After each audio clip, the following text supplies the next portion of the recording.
வாசிக்க கேட்போம். ஒபேதியா 1வது அதிகாரம் 1வது வசனம். ஆ ஆ ஆ ஆ ஆ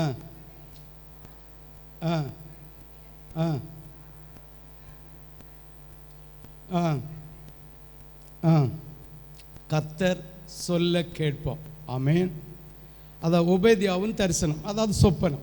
ஆமேன். சொப்பனமும் தரிசனமும் ஒன்று தான். தரிசனமும் நமக்கு பொல்லாத தரிசனம் கிடைக்கும், சொப்பனமும் பொல்லாத தரிசனம் கிடைக்கும் காணும். அதே போல் தேவனுடைய தரிசனமும் உண்டு, தேவனுடைய சொப்பனமும் உண்டு. இது தேவனுடைய சொப்பனத்தை பற்றி தான் இங்கு சொல்லப்படுகிறது. தேவனுடைய சொப்பனத்தை பற்றி ஒபேதியா 1வது அதிகாரம் 1வது வசனத்தில் நம்ம என்ன பார்ப்போம்னா, ஒபேதியாவின் தரிசனம் கர்த்தராகி ஆண்டவர் ஏதோமை குறித்து இதை தான் நமக்கு என்னன்னு பார்க்க போகிறோம். ஆமென். நான் வாசிக்கும்போது இந்த வார்த்தை தான் எனக்கு ஸ்டக் ஆச்சு. ஆண்டவராகிய இயேசு கிறிஸ்து ஒபேதியாவின் தரிசனம் கர்த்தராகிய ஆண்டவர் ஏதோமை குறித்து சொல்லுகிறது என்னவென்றால், அப்போ ஏதோம் யார், எந்த மனுஷன், இல்லை எந்த தேசம், எந்த நாடு, எந்த காரியம். அப்போ அந்த தேசத்தை குறித்து ஏன் ஆண்டவர் கூறினார், என்ன கூறுகிறார் என்பதை பற்றி தான் நம்ம பார்க்க போகிறோம். ஆமென். ஹல்லேலூயா. பாருங்க, இன்னைக்கு பாருங்க, ஒரு கிறிஸ்தவுக்குள் வாழுகிற ஒரு கிறிஸ்தவ பிள்ளைகளுக்கு ஒரு உபத்திரவம், ஒரு பாடு வந்தால் புறஜாதி ஜனங்கள் கைத்தட்டி சிரிப்பார்கள். யாருக்கெல்லாம் தெரியும்? அதுதான் நம்ம சொல்கிறோம், நாங்கள் வாரதை கண்டு பரிகாசம் அடித்தாளுவா, நிந்திச்சாளுவா, நகை கலத்தினதுக்கு அப்படி சொன்னாலோ இப்படி சொன்னாலோன்னு நம்ம சொல்கிறோம். அதாவது நமக்கு ஒரு துன்பங்கள் கஷ்டங்கள் வருகிறதை கண்டால் புறஜாதிகள், ஆண்டவருக்குள் வாழாத கிறிஸ்தவர்கள் அவர்களும் தேவனுடைய பிள்ளைகள் தான். ஆனால் கிறிஸ்துவுக்குள் வாழாத பிள்ளைகள் பரிகாசமும் நிந்தையும் அடித்து சிரிப்பார்கள். அதுலேயும் ஒரு கஷ்டம், ஒரு வியாதி, ஒரு துக்கம், ஒரு துயரம் வந்துட்டேன்னா உடனே கைதட்டி சிரிப்பார்கள். ஆமென்.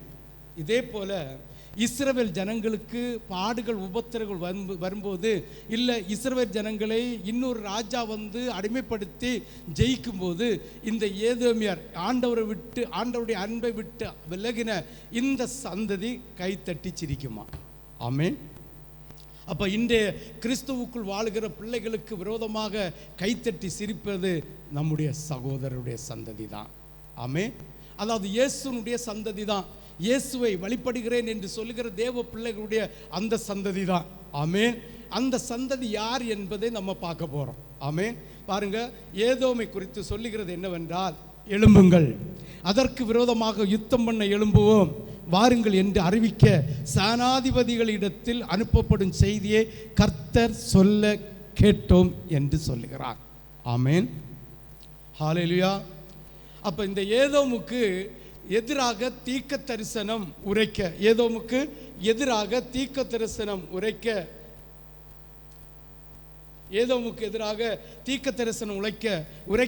அழைக்கப்பட்ட தீர்க்க தரிசி தான் ஒபேதியா.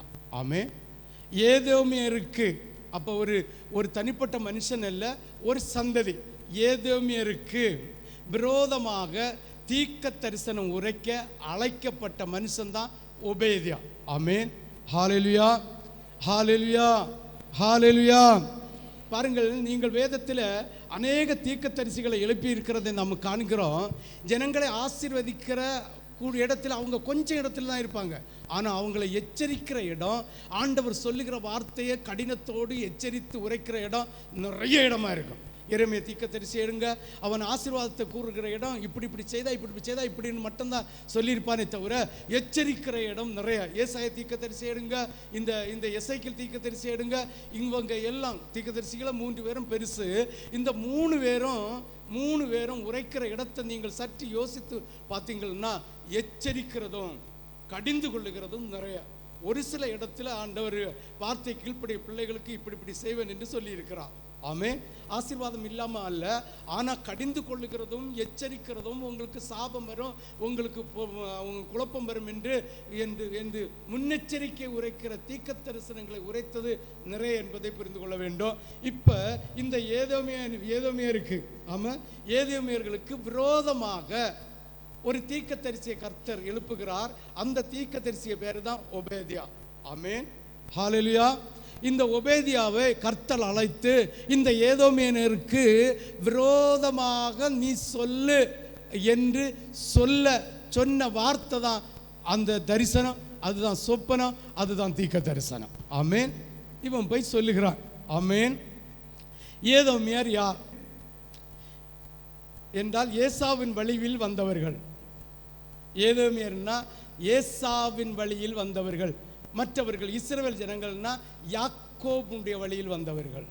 ஆமென். அதான் சொன்னேன், கிறிஸ்துவுக்கு பிள்ளைகளாக இருக்கிற கிறிஸ்துவுக்குள் வாழ்கிறவர்களுக்கும் கிறிஸ்தவர்கள் என்று சொல்கிறவர்களுக்கும் வித்தியாசம். கிறிஸ்துவுக்குள் வாழ்கிறவர்களுக்கு ஒரு போராட்டம், ஒரு குழப்பம் வந்தால் அவர்கள் கைத்தட்டி சிரிப்பார்களாம், சந்தோஷப்படுவார்கள். ஏன்னா அவர்களுக்கும் இவர்களுக்கும் பெரிய பகை போல் இருக்கிறோம். ஏன்னா இவர்கள் உலக முறைமையின்படி, அதான் ஒரு விபச்சாரியின் அலங்காரத்தின்படி, இந்த உலகத்தின் சூழ்நிலையின்படி வாழ்கிறவர்கள் ஏசாவுடைய சந்ததி. இயேசுனுடைய அன்புக்குள், இயேசுனுடைய இரக்கத்தில் வாழ்கிறவர்கள் யாக்கோபுடைய சந்ததி. ஆமென், ஹல்லேலூயா. பாருங்க, இந்த ஏதோமியர்னா யாரு? ஏசாவின் வழியில் வந்தவர்கள். ஏதேமின் தகப்பனாகிய ஏசாவுக்கும் இஸ்ரவேலின் தகப்பனாகிய யாக்கோபுக்கும் இடையில் இருந்த நீண்ட நாள் போட்டியாக பகை இங்கு பிரதிபலிக்க. உடனே நினைச்சப்படாது. ஏசாயா நினைஞ்சான், அவன் அடிச்ச போனான், விரட்டினான், இவன் பயந்து ஓடினான், இவங்க பொண்ணு கட்டினா. திரும்ப வரும்போது 33வது அதிகாரத்தில் இருக்கிறது, என்ன ஒப்புரவாகினது இருக்கிறது. ஆமென், ஆமென் இருக்கிறது. ஆனால் அவருடைய சந்ததிகளுக்கு பகை வளர்ந்து கொண்டே இருந்தது. ஆமென், சந்ததிகளுக்கு பகை வளர்ந்து கொண்டே இருந்தது. ஹல்லேலூயா, ஹல்லேலூயா. பாருங்க, இடையில் இருந்த நீண்ட நாள் போட்டி பகை இங்கு பிரதிபலிக்கிறது. இவருடைய வரலாறு சற்று பார்த்துட்டு உபேதியாகி போகும். ஆமென். 25வது அதிகாரம், ஆதியாகமம் 25வது அதிகாரம் 19வது வசனத்திலிருந்து 34வது வசனம் வரை வாசிக்கணும். ஆதியாகமம் 25 தான் வாசிக்கிறேன். ஆதியாகமம் 25:19 வாசிக்கிறேன். 25:19 பாருங்க. ஆபிரகாமின் குமாரனாகிய ஈசாக்குடைய வம்ச வரலாறு. ஆபிரகாம் ஈசாக்கை பெற்றான். ஈசாக்குக்கு ரெபெக்காளை விவாகம் பண்ணி வைக்கிற போது 40 வயதாக இருந்தான். ஆமென், ஹல்லேலூயா. இன்னைக்கு 13 வயசுலே பொண்ணு கட்ட நிற்க அனுபவ பயமா இருக்கு. ஆமென், அப்படிதானே? இந்த ஆபிரகாமுடைய மகன் ஈசாக்கு எத்தனை வயசுல பொண்ணு கட்டினானா? 40 வயசுல. ஆமென். அதனால நீங்க 40 வயசு ஒன்று இருக்கண்டா. நம்ம இந்திய சட்டத்தின்படி ஆம்பளைகளுக்கு 21 வயசு. அந்த 21 வயசு வரைக்கும் எந்த லவ்வோ கிவ்வோ பவ்வோ ஒன்றும் இருக்கப்படாது. ஆமென், ஹல்லேலூயா, ஹல்லேலூயா. இருக்கப்படாது. அது ரொம்ப கவனமாக இருக்கணும். ஆமென், ஹல்லேலூயா, ஹல்லேலூயா. நம்ம இயேசு நல்லவர். ஆமென் சொல்லலாமே. உற்சாகம் ஒரு அல்லேலூயா சொல்லலாமே. பாருங்க, 40 வயதாக இருந்தான். இவன் பாதான் அராம் என்னும் சீரியா தேசத்தனாகிய பெத்துவேலுக்கு குமாரத்தியும் சிரியா தேசத்தனாகிய லாபானுக்கு சகோதரியமானவள் மலடியாக இருந்த தன் மனைவிக்காக ஈசாக்கு கர்த்தரை நோக்கி வேண்டுதல் செய்கிறான். பாருங்க, அநேக குடும்பங்களில் கால தாமதமாக பிள்ளை பிறதுன்னா அது ஆண்டவர் அந்த கர்ப்ப பாத்திரத்தை அடைச்சி வச்சிருந்தார். மலட்டுத்தன்மை அல்ல. மலட்டுத்தன்மைன்னா எக்காலத்திலும் குழந்தை பாக்கியம் பெற்றுக்கொள்ள முடியாது. ஆமென். இது கர்த்தர் குறிப்பிட்ட காலத்துக்கு அடைத்து வைக்கிறது. ஈசாக்குடைய மனைவிக்கும் ஆபிரகாமுடைய மனைவிக்கும் அதுதான் செய்திருந்தார். ஈசாக்குடைய மனைவிக்கும் குறிப்பிட்ட காலம் வரை என்ன செஞ்சிருந்தார்? கர்ப்ப பாத்திரத்தை அடைத்து வைத்திருந்தார். திரும்ப ஈசாக்கு வேண்டுதல் செய்கிறான். தானா கர்ப்ப பாத்திரம் திறக்கப்படவில்லை. இதை நல்லா புரிஞ்சுக்கணும். இந்த ரெபெக்காளுக்காக தன்னுடைய கணவன் ஈசாக்கு ஆசாரிய ஊழியம், ஆசாரிய வேலை செய்து கொண்டு ஆண்டவருடைய வாக்குத்தத்தத்தை பெற்ற பிள்ளையானதினால் தன் மனைவிக்கு விண்ணப்பம் செய்தான்.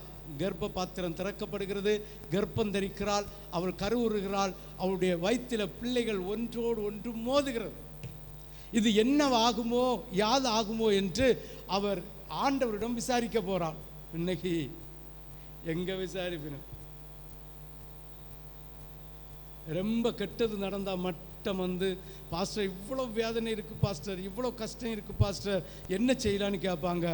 சந்தோஷமான காரியத்துக்கு, கர்த்தருக்கு பிரியமான காரியத்துக்கு ஆண்டவர்கிட்ட வந்து ஆலோசனை கேட்குற வழக்கம் இந்த கிறிஸ்தவ சமுதாயத்தில் அற்று போயிட்டு, நம்முடைய திருச்சபையிலும் அற்று போயிட்டு. ஆமென், ஹல்லேலூயா, ஹல்லேலூயா. கஷ்டம் ஒன்று வந்துட்டு, வேதனை ஒன்று வந்துட்டு ஓடி வருவார்கள். பாஸ்டர் இப்படியெல்லாம் ஜோம் பண்ணேன், இப்படியெல்லாம் ஜோம் பண்ணேன், இப்படியெல்லாம் ஜோம் பண்ணேன், இப்படியெல்லாம் செய்தேன், என்ன செய்யன்னு கேட்பாங்க. ஆனால் நீ ஒரு காரியத்தை செய்யும்போது, நீ உன்னுடைய காரியத்தை வீட்டிலே பாருங்க, பிள்ளை ஒன்றோடு ஒன்று மோதின உடனே அவன் மருத்துவச்சியை பார்க்க போகல, வைத்தியனை பார்க்க போகல, அவன் ஆசாரியனிடம் தேவனிடம் விசாரிக்க போனாலாம். ஆமென், ஹல்லேலூயா. அந்த வசனத்தை மட்டும் எடுத்து வாசிங்க பார்ப்போம். கற்பத்திலே ஒன்றோடு ஒன்று மோதி கொண்ட போது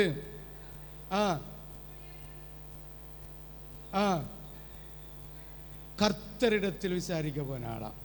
ஆமென், ஹல்லேலூயா. இன்னைக்கு கர்த்தரிடத்தில் விசாரிக்க போகல, கர்ப்ப பாத்திரத்தை கலைச்ச போறாளுவா, கலைச்ச. ஆமென், வேதனையான காரியம், துக்கமான காரியம். இந்த சாபம் என்னைக்கு அந்த சிரசிலிருந்து மாறும், அந்த குடும்பத்திலிருந்து மாறும். மனைவியை மட்டும் குற்றம் சொல்லுகிறது அபத்தமான காரியம். உனக்கு ஞானம் என்ன, உனக்கு அறிவு என்ன, நீ ஒரு காரியம் செய்ய என்ன, ஊழியக்காரனுடைய பாதத்தில் வந்திருந்து பாஸ்டர் இதை செய்கிறது சரியா, இதெல்லாம் செய்கிறது சரியா என்று மனைவியை கூட்டிட்டு வந்து உட்கார்ந்து ஆலோசனை கேட்க முடியல, ஆராதனைக்கே வர முடியல. இப்ப மனைவியை மட்டும் குற்றம் சாட்டுகிறது, அது நியாயமற்ற காரியம், நியாயமற்ற காரியம். ஆமென் சொல்லு. என்னை ஏமாத்தினார்கள், நோ, ஏமாத்தல்ல, நீ ஏமாந்திருக்கிற. நீ ஆண்டவருடைய அறிவில், ஆண்டவருடைய ஞானத்தில், ஆண்டவருடைய கிருபையில் வேத வசனத்தை வாசித்து அதிகாலை ஜெபத்தை செய்து ஆண்டவருடைய சமூகத்து ஆராதனைகளை ஆண்டவருக்கு பிரியமாக செய்திருந்தால் கர்த்தர் உனக்கு ஞானம் தரமாட்டாரோ? சிந்தித்து பாருங்கள், யோசித்து பாருங்கள். அநேக ஸ்திரீகள் இன்று பெற்றெடுப்பதற்கு கஷ்டம் என்று சொல்லி அபாசம் பண்ணுகிறார்கள், கொலை செய்கிற, அபாசம் சொல்லுகிறது நாகரிகம், கொலை செய்கிறார்கள் தங்களுடைய பிள்ளைகளை. ஆமென், ஹல்லேலூயா. சிந்தித்து பாருங்கள், யோசித்து பாருங்கள். இந்த ரெபேக்கா யார்கிட்ட போய் விசாரிச்சா?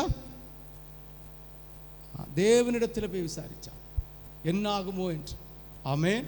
கர்த்தர் சொல்லி விடுகிறாரு, பயப்படாத, உன் வயத்தில் 2 பிள்ளை இருக்கு. ஐயோ, நான் 2 பிள்ளை எப்படி சுமப்பேன், எப்படி பெற்றெடுப்பேன், என்னுடைய மாமியை பார்க்கணும், என்னுடைய அத்தானை பார்க்கணும், என்னுடைய மாமாவை பார்க்கணும், என் குடும்பத்துக்கு போகணும், குடும்பத்தில் ஆடு உண்டு மாடு உண்டு, அதுக்கெல்லாம் தூக்கணும், பறக்கணும், சாணி வாரணும், இதுக்கெல்லாம் தண்ணி வச்சணும், ஒத்த பிள்ளையை சுமக்கலாம், 2 பிள்ளையை எப்படி சுமக்க முடியும்னு அவ போய் என்ன செய்யல, கருவு கழிச்ச நிக்கல. ஆமென், ஹல்லேலூயா, ஹல்லேலூயா. ஆண்டவருடைய வார்த்தையின்படி என்ன ஆகுமோ என்று, என்ன ஆனாலும் ஆண்டவர் பார்த்து கொள்வார் என்று சொல்ல, உன் வயிற்றில் 2 பிள்ளை இருக்கு, மூத்தவன் இளையவனை சேவிப்பான் என்று ஆசீர்வாதத்தை கொடுத்து விடுகிறான். ஆமென், ஹல்லேலூயா. இப்ப பிள்ளை பிறகு, பிள்ளை பெற்ற உடனே என்ன செய்கிறா? மூத்தவன் பிறந்துக்கிறான், மூத்தவனுடைய குதிக்கால பிடிச்சிட்டு அடுத்த பிள்ளை வெளியில வரு. ஆமென். என்னன்னா, இல்லை நீ ஏன் முந்தி போற? ஆண்டவர் என்னென்ன ஆசீர்வதிச்சிருக்காரு, ஒன்று ஆசீர்வதிக்கல, நான் தான் முந்தி நிற்பேன். இது சபையில் ஒரு வியாதியாக மாறும். சபைகளில், நம்ம சபையை சுட்டி காட்டி தான் நிறைய சபைகளை சொல்கிறேன், நம்ம சபையில் ஒரு வியாதியாக மாறும். யாராவது ஆராதனையில், துதியில், ஜெபத்தில், இல்லை இங்குள்ள ஊழியங்களில் ஏதாவது முந்தி போனால், அவளுக்கு மட்டும்தான் முடியுமோ, இவளுக்கு மட்டும்தான் முடியுமோ, அதை செய்யக்கூடாது, இதை செய்யணும், ஒருவருக்கு ஒருவர் எரிச்சலும் கோபமும் கொள்ளுகிறீர்கள். ஆமென், ஹல்லேலூயா. இது ஏசாயுடைய காலை யார் பிடிச்சி வந்தது? யாக்கோபு பிடிச்சி வந்தான. முந்தி நீ வர போப்பாதில் முன்ன புத்திர சுதந்திர பாய்க்கும், அதை புத்திர சுவிகாரம் எனக்கு தான் கிடைக்கணும்னு அப்பளே காலை பிடிச்சி இழுத்தவன் தான் யாக்கோபு. ஆமென். ஆனால் ஆண்டவர் மூத்தவனை இளையவன் சேவிப்பாவன் என்று வாக்கு கொடுத்திருக்கிறது பிரகாரம் ஏசாயா முதல்ல பிறக்கிறான், இரண்டாவது யாக்கோபு பிறக்கிறான்.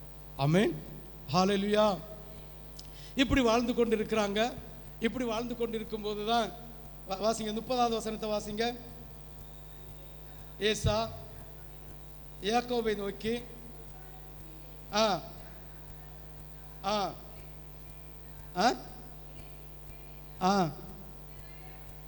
30வது வசனத்தை ஒருக்கா ஒரு வாசி.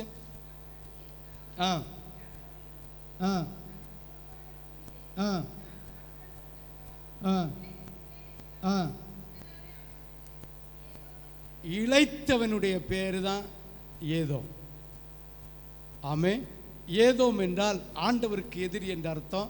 ஏதோம் என்றால் ஆண்டவருடைய வார்த்தைக்கு விரோதமாக செயல்படுகிறவன் என்ற அர்த்தம்.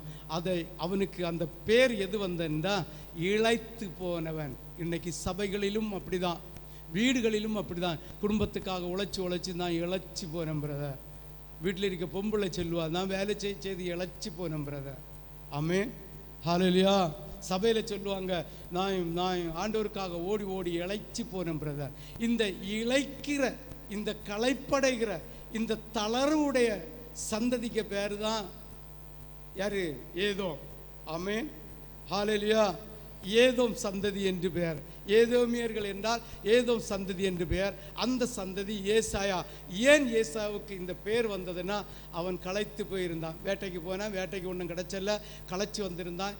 நல்ல சிகப்பு கலரில் அந்த பைத்தங்கூளை கிண்டி வச்சு அவன் குப்பூஸ் ரொட்டி தின்னக்கு ஆயத்தமாக இருந்தான். இதை கண்டோன்னே இவனுக்கு நாக்கில் எச்சில் ஊறிட்டு, லே தம்பி எனக்கு தருவியான்னு கேட்க. ஆமென். உடனே அவன் சொல்கிறான், நான் தாரேன், உன் இழைப்புக்கு நான் களைப்பு மாற்றதுக்கு நான் தாரேன். ஆனால் ஒன்று எனக்கு நீ ப்ராமிஸ் பண்ணி தரணும். ஆமென்.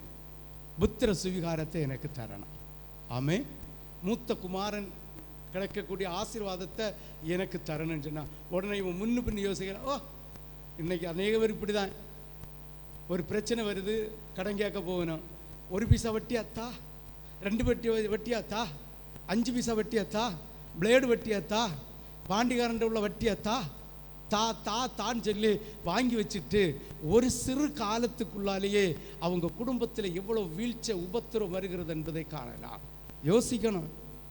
1 பைசா வட்டியா, 2 பைசா வட்டியா நம்முடைய வருமானத்துக்கு உட்பட்டதா, நம்ம காரியங்களுக்கு உட்பட்டதா, நம்முடைய செய்கைக்கு உட்பட்டதா? இதை கெட்ட முடியுமா? கெட்ட முடியாத. எது கிடைச்சா இந்த ஏசாயா, இந்த ஏதோம் சந்ததியை போல இன்றைக்கு யாக்கோவுடைய சந்ததியாய் இருக்கிறேன் என்று சொல்லுகிற கிறிஸ்தவர்களும் செய்து கொண்டிருக்கிறார்கள் என்பதை நாம் புரிந்து கொள்ள வேண்டும். ஆமென். 5 பைசா வட்டியா பரவாயில்ல, நம்ம அர்ச்சண்டு தீரட்டு. 10 பைசா வட்டியா வா, வாரம் வித்துருவா வா, அது கொடுக்கல. நமக்கு வருமானம் என்ன, நமக்கு செலவு என்ன, எப்படி கொடுக்க முடியும், எப்படி செய்ய முடியும்னு ஒரு திட்டம் தீட்டுதல் இல்லாத இந்த ஏசாயா வம்சத்தை போல இன்றும் நம்முடைய திருச்சபையில் மட்டுமில்ல, ஆவிக்குரிய பெந்தேகோஸ் கூட்டங்களிலும் அநேக ஜனங்கள் இருந்து கொண்டிருக்கிறீர்கள். ஆமென், ஹல்லேலூயா, ஹல்லேலூயா, ஹல்லேலூயா. பாருங்க, கொஞ்சம் தான் இளைத்திருக்கிறேன் என்றால் இதனாலே அவனுக்கு ஏதோ என்கிற பேர் உண்டாயிற்று. அப்பொழுது யாக்கோபு, உன் சேஷ்ட புத்திர பாகத்தை இன்று எனக்கு விற்று போடு என்றார். அதற்கு ஏசா, இதோ நான் சாக போகிறேனே, இந்த சேஷ்ட புத்திர பாகம் எனக்கு என்னத்திற்கு என்றான். அப்பொழுது யாக்கோபு, இன்று எனக்கு ஆணையிட்டு கொடு என்றான். அவன் யாக்கோபுக்கு ஆணையிட்டு தன் சேஷ்ட புத்திர பாகத்தை அவனுக்கு விற்று போட்டான். அப்பொழுது யாக்கோபு ஏசாவுக்கு அப்பத்தையும் பயற்றங்கூளையும் கொடுத்தான். அவன் புசித்து குடித்து எழுந்து இருந்து போய்விட்டான். இப்படி ஏசா தன் சேஷ்ட புத்திர பாகத்தை அலட்சியப்படுத்தினான். ஆண்டவராகிய இயேசு கிறிஸ்து உனக்கு பரிசுத்த ஆவியின் அபிஷேகத்தை தந்து அவருடைய சபையில், அவருடைய பர்வதத்தில் நாட்டப்பட்ட ஒரு சந்தன மரமாக உன்னை வைத்திருக்கும் போது உனக்காக ஆண்டவர் வைத்திருக்கிற நன்மையை, ஆண்டவர் வைத்திருக்கிற ஆசீர்வாதத்தை, ஆண்டவருக்கு செலுத்த வேண்டிய துதிகளை செலுத்தி ஆண்டவருக்கு செலுத்த வேண்டிய ஆராதனைகளை செலுத்தாமல் உங்கள் மனமந்த போக்கிலே போய் உங்களுடைய எண்ணங்களிலே வாழ்ந்துவிட்டு ஆண்டவர் தந்திருக்கிற இந்த சேஷ்ட புத்திர பாகம் என்கிற பரிசுத்தாவின் அபிஷேகத்தை அசட்டை பண்ணுகிற கிறிஸ்தவர்களாய் இருக்கிறீர்கள் என்பது எந்த சந்தேகமும் இல்லை. ஆமென், ஹல்லேலூயா, ஹல்லேலூயா, ஹல்லேலூயா, ஹல்லேலூயா. 31வது வசனத்தை வாசிங்க. 29:31 ஆதியாகமம் 29:31.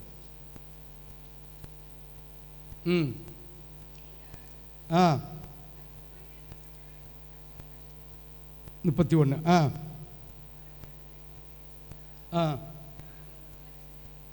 அமலடியா இருந்தார். ஹல்லேலூயா, ஹல்லேலூயா. சேஷ்டபுத்திர பாகம்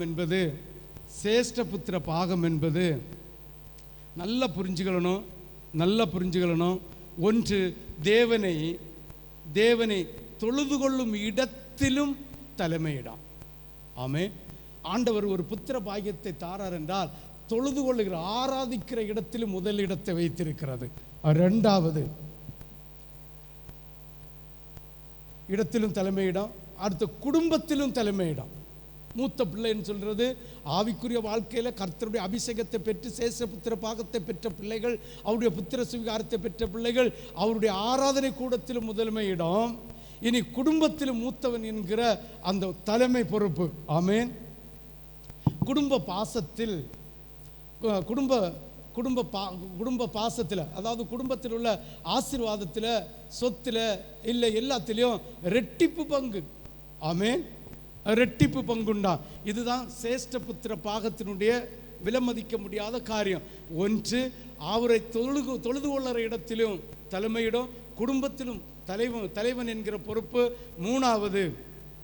மூணாவது குடும்பத்தின் ஆசீர்வாதத்தில் ரெட்டிப்பு. இப்போ 2 பிள்ளைகள் இருந்தால் 3 பங்கு வைக்கணும். ஆமே. அந்த 3ல் 2 யாருக்கு போகுமா? சேஷ்டபுத்திர பாகம் உள்ளவர்களுக்கு போகுமா? ஆமே. அப்போ உங்களுக்கு 3 சென்ட் இருந்தால் 2 சென்ட் யாருக்கு போகுமா? மூத்த பிள்ளைக்கு. அப்படிதானே? சேஷ்டபுத்திர பாகத்தை பெற்றவனுக்கு. ஆமென். ஹல்லேலூயா. ஆண்டவருடைய ஆசீர்வாதமாகிய பரிசுத்த ஆவியின் அபிஷேகத்தை பெற்று அவருடைய புத்திரன் என்கிற அந்தஸ்தை பெறுகிறவர்களுக்கு இந்த இளைய பிள்ளைக்கு இருக்கிறத விட இந்த பிள்ளை, அது இளைய பிள்ளையோ மூத்த பிள்ளையோ, ஆண்டவருடைய சேஷ்ட புத்திர பாகத்தை பெற்றவர்களுக்கு ரெட்டிப்பு ஆசீர்வாதத்தின் நன்மை உண்டாக்குவார். அதுதான் ஆபிரகாமுக்கு ரெட்டிப்பு ஆசீர்வாதத்தை கொடுத்து விட்டார். அதனால் 2 மனைவின்னு நினைச்சிடப்படாது, ரெட்டிப்பு ஆசீர்வாதத்தை பெற்று வந்தார். ஆமென். ஹல்லேலூயா.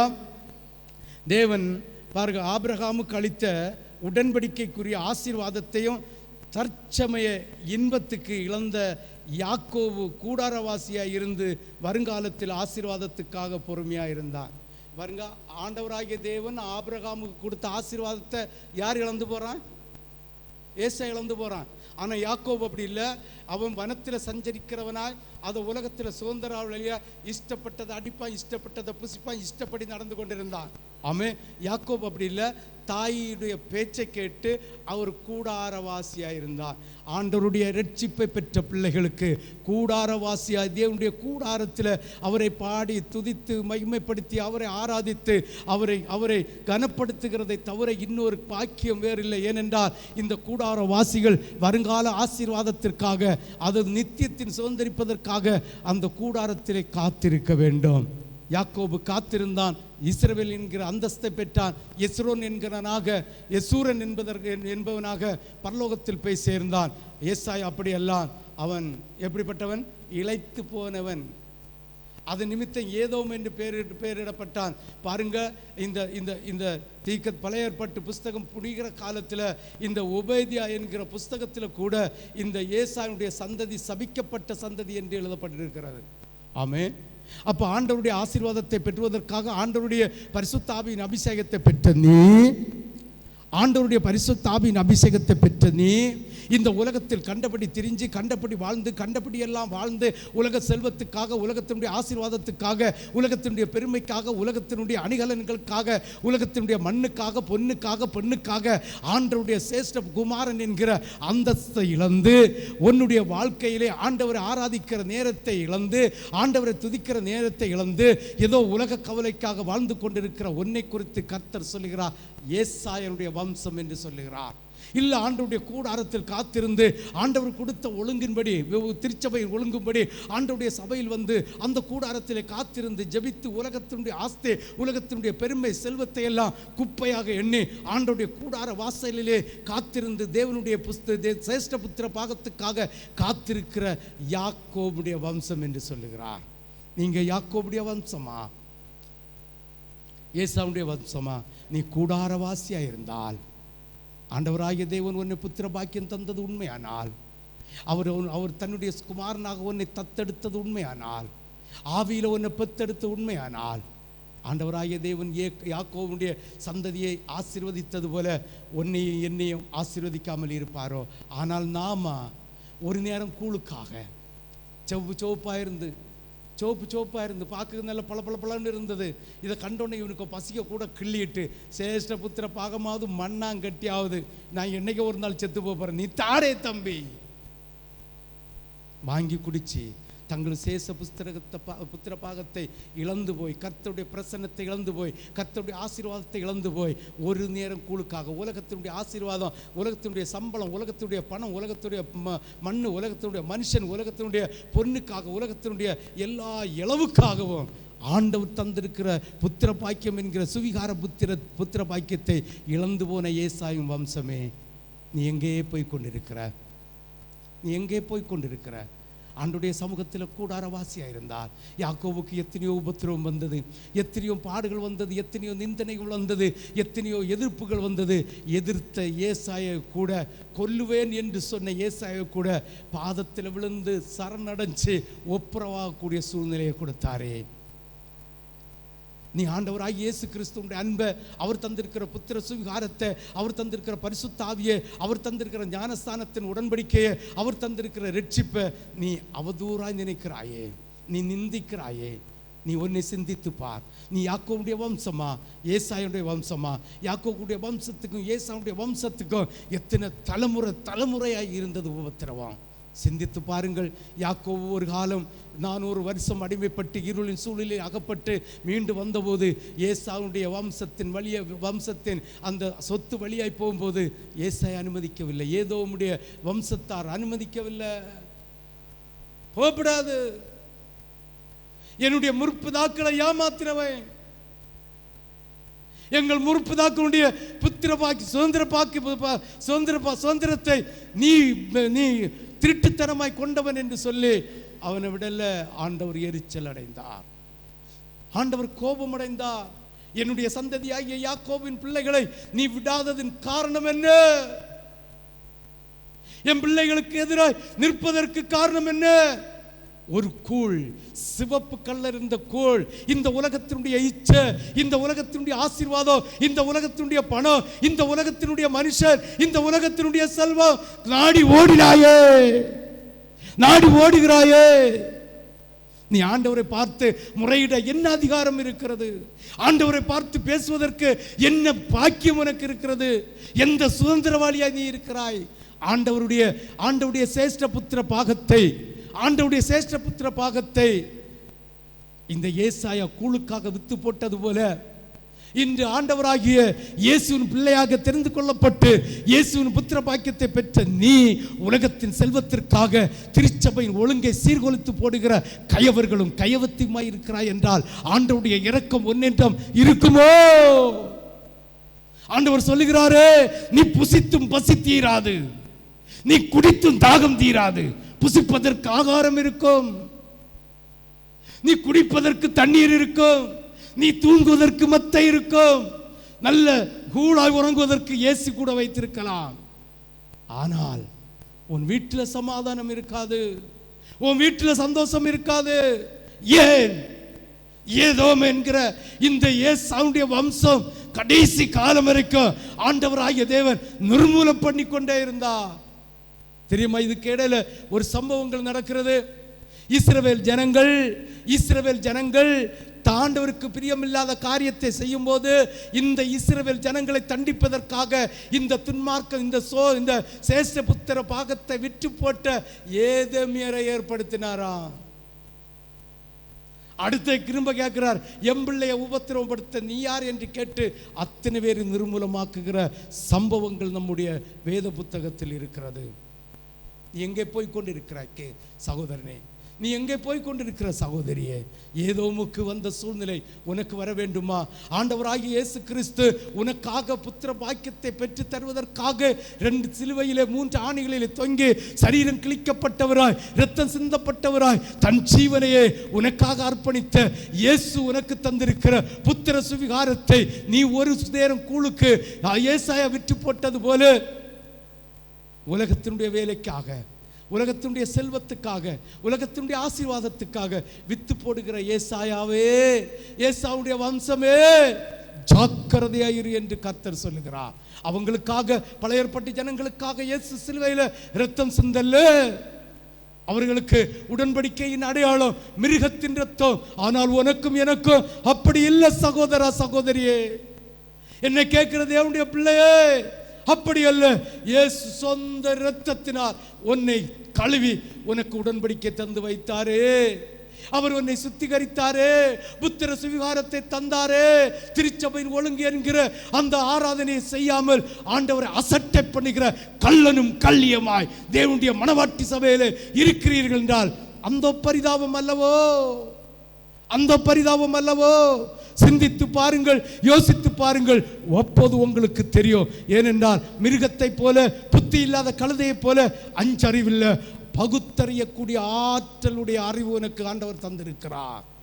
தனியே இருந்து வேதத்தை எடுத்து வச்சு விட்டு முழங்கால நின்று ஒன்னை நீ பரிசோதித்து பாரு சகோதரனே, சகோதரியே. சிந்தித்து பார், யோசித்து பார். ஆண்டவராய தேவன் உனக்காக பட்ட பாடுகளை நினைச்சுப்பார், உனக்காக சிந்தின இரத்தத்தை நினைச்சுப்பார். மாம்சமான யாவர் மேலும் அவருடைய காலத்திலே அவருடைய புத்திர சுவிகாரத்தை பெற்றுக்கொள்வதற்காக ஆவியை ஊற்றுவேன் என்று சொன்ன தேவன் ஒவ்வொரு பேர் மேலும் ஊற்றி கொண்டிருக்கிறாரே. அது எதற்காக? யோசித்து பார், சிந்தித்து பார்.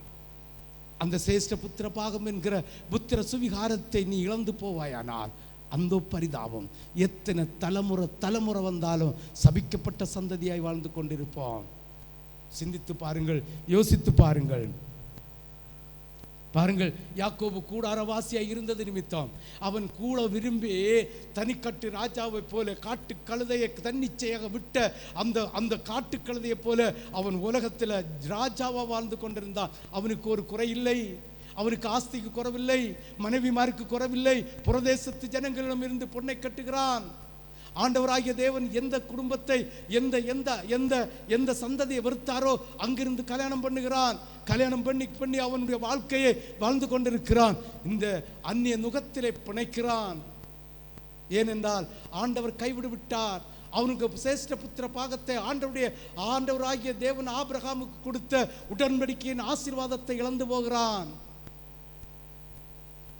ஒரு நேரம் கூழுக்காக, உலகத்தின் ஒரு நேரம் ஆசீர்வாதத்துக்காக திருச்சபையின் ஒழுங்குகளை கனவீனப்படுத்துகிற சந்ததியாய் இருக்கிற உங்களை குறித்து கர்த்தர் என்ன சொல்லுவார்? என்ன சொல்லுவார்? மனுஷனை கொல்லுகிறவருக்கு நீ பயப்படாத, ஜீவனை கொல்ல வல்லவராயிருக்கிற கர்த்தருக்கு மட்டும் பயப்படுன்னு சொன்னாரே. நீ அந்த ஜீவனை கொல்வதற்கு வல்லவராயிருக்கிற ஆண்டவருக்கு பயப்படாம இந்த உலகத்தினுடைய ஆஸ்திக்கு பயப்படுகிற, உலகத்தினுடைய செல்வத்துக்கு பயப்படுகிற, உலகத்தினுடைய அதிகாரத்துக்கு பயப்படுகிற, உலகத்தினுடைய பணத்துக்கு பயப்படுகிற, உலகத்தில் இருக்கிற மனுஷனுக்கு பயப்படுகிற, இது அத்தனையும் உருவாக்கினவரும் படைத்தவரும் என்னுடைய தேவாதி தேவன் என்கிற சகல வல்லமை பொருந்தின ஆண்டவராகிய இயேசு கிறிஸ்துவுக்கு நீ பயப்படுகிறாயா? ஆண்டவர் உன்னை பார்த்து கேட்கிறார் சகோதரனே, உன்னை பார்த்து கேட்கிறார் சகோதரியே, நீ பயப்படுகிறாயா? நீ ஏதோ வம்சத்தை போல, ஏசாவுடைய சந்ததிகளை போல இன்னைக்கும் தன்னிச்சையாக நீ சுத்தி கொண்டிருக்கிறாய், உழந்து கொண்டிருக்கிறாய், தன்னிச்சையாக யோசிக்கிறாய், தன்னிச்சையாக சிந்திக்கிறாய். பைபிளில் நீ யோசிக்கல, ஆசாரியரிடம் யோசிக்கல,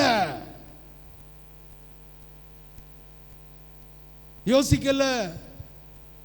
சிந்தித்து பாருங்கள், யோசித்து பாருங்கள். குடும்பத்தில் உபத்திரவம், குடும்பத்தில் கஷ்டம், குடும்பத்தில் என்னெல்லாமோ நடக்கிறது. ஒரு குடும்பம் மட்டும் இல்லை, இப்படி செய்கிற அத்தனை பேருடைய பிள்ளைகளுடைய வீட்டிலும் பிரச்சனைகள் வந்து கொண்டிருக்கிறது. ஏன்? நீ கூடாரவாசியா, தன்னிச்சையாக விட்ட இந்த இந்த பாலைவனத்தில் சுதந்திரமாக சுற்றி கொண்டிருக்கிற, இந்த உலகத்தில் சுதந்திரமாக சுற்றி கொண்டிருக்கிற ஏசாவினுடைய வம்சமா? ஆண்டவர் உன்னை பார்த்து கேட்கிறார், என்னை கேட்கிற தேவனுடைய பிள்ளையே, நீ எங்கே இருக்கிறாய்? ஆண்டவர் உனக்காக சரீரம் கிழிக்கப்பட்டது, ஆண்டவர் உனக்காக ரத்தம் சிந்தப்பட்டது, ஆண்டவர் உனக்காக வேதனைப்பட்டது, துக்கம் பட்டது, கத்தரி அழுதாரே. எக்ஸெமனே தோட்டத்தில் இரத்த வேர்வை, அதாவது வேர்வை நாணத்துக்குள்ள இருந்து இரத்தம் பீரிட்டது யாருக்காக? உனக்காக அல்லவா? அருமை சகோதர சகோதரியே, உனக்காக அல்லவா? அவருடைய சரீரம் கொதிச்ச இரத்தம் போல வீறிட்டு வந்தது. எதற்காக? குற்றமறியாத தெய்வம், பரிகாரியான தெய்வம், பாசமுள்ள தேவன், பிறருக்காக தன்னுடைய ஆத்மாவையே சரீரத்தையே ஒப்பு கொடுத்த தெய்வம் அல்லவோ? அந்த தேவன் இவ்வளவு இரத்தம் சிந்தினதை உன்னுடைய இருதயம் யோசிக்கிறதா? உன்னுடைய சிந்தனை யோசிக்கிறதா? என்னை கேட்க தேவனுடைய பிள்ளையே, நீ இந்த யாக்கோபுடைய கூடாரத்தில் இருக்கிறாயா? இந்த ஏசாவுடைய பாலைவனமாகிய இந்த சுதந்திரமாய் சுத்தி திரிகிற இடத்துல இருக்கிறாயா? நீ யாக்கோபுடைய கூடாரத்தில் இருந்தால் 12 கோத்திரங்களுக்கு தலைவனான யாக்கோபு அந்த 12 கோத்திரங்களையும் நியாயம் தீர்க்கக்கூடிய அதிகாரத்தை இயேசுடைய பிள்ளைகளுடைய புத்திர பாக்கியத்தை பெற்ற உனக்கும் எனக்கும் தருவேன் என்று சொன்னாரே. நீ அந்த 12 கோத்திர பிதாக்களை விட மகிமை பொருந்தினவனாய் கூடாரவாசியாய் இருக்கிறாயா? இல்லை, இன்னைக்கும் தரித்திரனாய், எவ்வளவு சாப்பிட்டும் பசி தீரல்ல, எவ்வளவு குடித்தும் தாகம் தீரல்ல, தூக்கம் வரல, வெப்ராளமும் அந்த ஒரு சமாதான கேடுமாய் இருக்கிறாயே. நீ எப்படி இருக்க வேண்டியவன், நீ எப்படி இருக்க வேண்டியவள்? சிந்தித்து பாருங்கள் சகோதர சகோதரியே. சங்கீதத்தில் வாசித்தோமே, இருளும் அவருக்கு ஒன்று, வெளிச்சமும் ஒன்று. அவருடைய பார்வைக்கு இருள் என்று வேற்றுமையும் இல்லை, வெளிச்சம் என்று வேற்றுமையும் இல்லை. நீ உலகத்தின் நெருக்கத்தில் இருந்தாலும் கர்த்தர் உனக்கு கூட இருந்துட்டா வெளிச்சம்தான். நீ உலகத்தின் வெளிச்சத்தில் இருந்தாலும் கர்த்தர் உன்னிடம் இருந்தால் வெளிச்சம்தான். அவர் நம்ம கூட இருந்தால் உலகத்தின் நெருக்கடி, மரணமோ, வியாதியோ, துக்கமோ, துயரமோ, துன்பமோ, தேவ தூதனோ பிரிக்க முடியாதல்லவோ? சிந்தித்து பாருங்கள் தேவ பிள்ளைகளே, உங்களை தற்பரிசோதனை செய்து பாருங்கள். உங்கள் குற்றப்படுத்த இந்த ஊழியக்காரன் இல்லை. இந்த வாரத்தில் எத்தனை நாள் அதிகாலம் ஜெபம் செய்யல, எத்தனை நாள் குடும்ப ஜெபம் செய்யல, எத்தனை நாள் வேதம் வாசிக்கல, எத்தனை ஆராதனையில் கலந்து கொள்ளல, எத்தனை ஆராதனைக்கு ஒழுங்கு தவறு சமயம் தெற்றி வருகிறீர்கள். சிந்தித்து பாருங்கள் தேவ பிள்ளைகளே. கூடாரவாசியை யாக்கோபுடைய பிள்ளையாயிருந்தால், தேவனுடைய சேஷ்ட புத்திர பாகத்தை பெற்றவனாயிருந்தால், நீ ஆண்டவருடைய புத்திர சுவிகாரத்தை பெற்றவனாயிருந்தால், ஆண்டவருடைய இரத்தத்தினால் நீ கழுவப்பட்டவனாயிருந்தால், ஆண்டவருடைய இரத்தத்தினால் உடன்படிக்கை செய்தவனாயிருந்தால், யாக்கோபை போல கூடாரவாசியை நீ வாழணுமா? இல்லை ஏசாயை போல தன்னிச்சையாக அவுத்து விட்ட காட்டு கழுதையை போ தெரியணுமா? சிந்தித்து பாருங்கள். என்னை கேட்கிற தேவனுடைய மக்களே, நீங்கள் உங்களை சற்று சிந்தித்து பாருங்கள், சற்று யோசித்து பாருங்கள். உங்களுடைய வாழ்க்கை என்ன? உங்களுடைய வாழ்க்கை எங்கே போய் நிற்க போகிறது? உங்களுடைய சூழ்நிலை எங்கே நிற்க போகிறது? நீங்கள் ஒருவேளை இந்த உலகத்தின் ஐஸ்வர்யத்தை நீங்கள் உள்ளத்திலே நாடி ஐஸ்வர்யத்தை பெற்றுக்கொள்ளலாம், 100க்கு 100 பெற்றுக்கொள்ளலாம். அதை சத்துருவானவன் தருவான். ஆனால் நித்திய ராஜ்யம் இல்லை மக்கா. என்னுடைய சொந்த பிள்ளைகளுக்கு சொல்லுகிறது போல சொல்றேன், ஏதோ உடைய வம்சம் தேவனுடைய ராஜ்யத்தை சுதந்திரிக்கல மக்கா. யாக்கோபுடைய வம்சம், இஸ்ரவேலுடைய வம்சம் தான் தேவனுடைய ராஜ்யத்தை சுதந்திரிக்கிறது. 12 கோத்திரத்துக்கு ஒரு கோத்திரத்துக்கு 12,000 பேரை கடைசி காலத்திலையும் விழுந்து போனவர்களையும் எழுப்புவேன் என்று சொன்னார். அவ்வளவு கிருபை உள்ள தேவம். அவருடைய இரத்தத்தையும் அவருடைய சரீரம் கிழிக்கப்பட்டு அந்த இரத்தத்தினால் கழுவி உடன்படிக்கை செய்த உனக்காக இன்று கிருபையின் காலமாய் இருக்கிறது நிமித்தம் உன்னுடைய பாவங்களை மீண்டும் மீண்டும் மீண்டும் மன்னித்து இருக்கிறாரே. நீ எங்கே போய் கொண்டிருக்கிறார்? செவுடங்காதில் சங்கூதில் போல இருக்கே. ஆண்டவருடைய ஆராதனை செய்யுங்கள், ஆண்டவருடைய இட கூட்டங்களை கலந்து கொள்ளுங்கள், ஆண்டவருடைய உபவாச கூட்டத்தை கலந்து கொள்ளுங்கள், ராபோஜன பந்தியை கலந்து கொள்ளுங்கள், சுத்திகரிப்பு கூட்டத்தை கலந்து கொள்ளுங்கள், வீட்டில் அதிகாலை ஜெபத்தை செய்யுங்கள், வீட்டில் ஜெபத்தை வேதத்தை வாசியுங்கள், குடும்ப ஜெபத்தை செய்யுங்கள் என்றால் செவிட்டன் காதிலே அதாவது சங்குதுனது போல் இருக்கே. உன்னுடைய வாழ்க்கை எங்கே நிற்க போகிறது? ஐயா, நீ நினைப்ப என்னைக்கோ ஒரு நாள் வரப்போனோம். இன்னைக்கு இந்த இடத்துல ஒரு நாட்டிலிருந்து ஒரு நாட்டுக்கு, ஒரு இடத்திலிருந்து ஒரு இடத்துல கொண்டு போகும்போது பெரிய அணுகுண்டு, ஒரு தேசத்தை ஒரு ஊரை அழிக்கக்கூடிய அணுகுண்டு கொண்டு போகும்போது தவறி வேணுன்னு போடண்டா, தவறி விழுந்தா நீயும் நானும் எங்கே போக போகிறோம்? ஞானஸ்தானம் எடுத்த நீயோ, ஞானஸ்தானம் எடுக்காத நானும், எடுக்காதவர்களும், பரிசுத்த ஆவியை பெற்றவர்களும் நீயும் நானும் எங்கே நிற்க போகிறோம்? சிந்தித்து பாருங்கள், யோசித்து பாருங்கள். நாளைய நாள் நம்முடைய நாள் அல்ல சகோதரா, நாளைய நாள் நம்முடைய நாள் அல்ல சகோதரி. சிந்தித்து பாருங்கள், யோசித்து பாருங்கள், நீங்கள் எங்கே நிற்க போகிறீர்கள்? யாக்கோபை போல கூடார வாசியாய் இருந்திருந்தால் 12 கோத்திரங்களை பெற்றெடுக்கக்கூடிய பாக்கியத்தை தருவார். அதே போல அவங்களுக்கு கொடுத்தது போல அந்த 12 கோத்திரங்களையும் நியாயம் தீர்க்கக்கூடிய அதிகாரத்தை உனக்கு வைத்திருக்கிறார். ஏனென்றால் அவருடைய இரத்தம் உன் மேலே இருக்கிறதே, அவருடைய இரத்தம் உன்னுடைய இரத்தத்தோட கலந்து கொள்ளுகிறதே.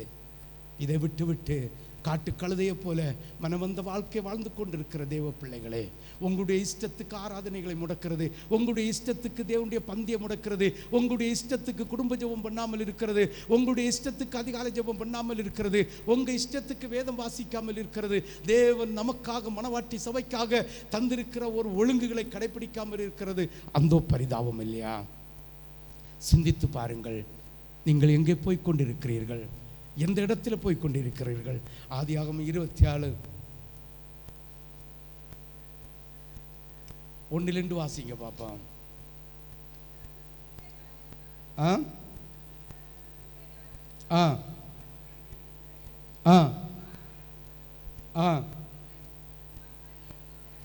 ஆதியாகமம் 28:1-2 அது அந்த கதை நான் சொல்லி தந்தாச்சு. இப்போ முதல்ல வாசிக்க வேண்டிய கதை நம்ம செய்தியிலே வந்துட்டு ஆதியாகமம் 28:1-9 வாசி.